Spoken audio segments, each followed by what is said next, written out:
একটি ছোট গ্রামে থাকত একটি দরিদ্র পরিবার। পরিবারটির ছোট ছেলে, নাম তার রনি।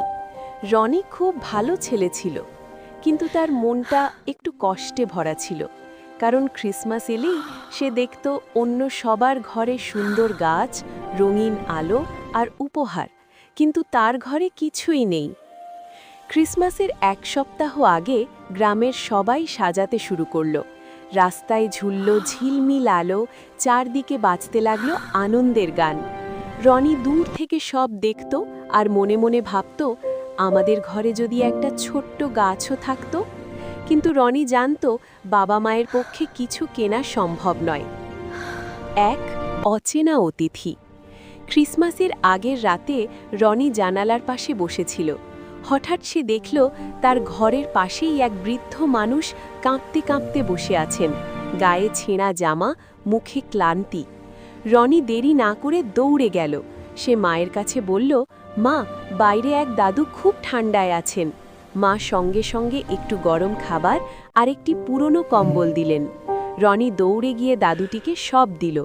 বৃদ্ধ মানুষটি চোখ ভরা হাসি নিয়ে বললেন, বাবা, ঈশ্বর তোমাকে আশীর্বাদ করুন। আলোয় ভরা সকাল। পরদিন সকালে রনি ঘুম থেকে উঠে অবাক হয়ে গেল।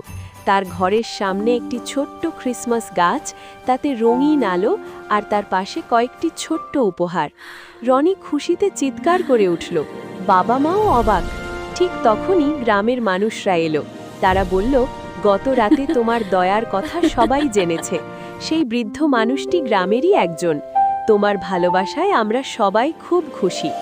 গ্রামের সবাই মিলে রনিদের ঘরে ছোট্ট একটি ক্রিসমাস উৎসব করল। গান, হাসি আর ভালোবাসায় ভরে গেল ঘর। গল্পের শিক্ষা।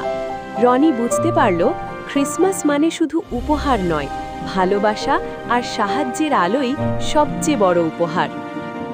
দ্বিতীয় গল্প। একটা পাহাড় ঘেরা ছোট্ট গ্রামে থাকত একটি ছেলে, নাম তার টুনটুন। টুনটুন খুব ভালো গান গাইতে পারত, কিন্তু তার বাড়ি ছিল খুব সাধারণ। ক্রিসমাস এলে সে দেখত সব ঘরে বড় গাছ, আলো আর উপহার, শুধু তার ঘরটাই অন্ধকার।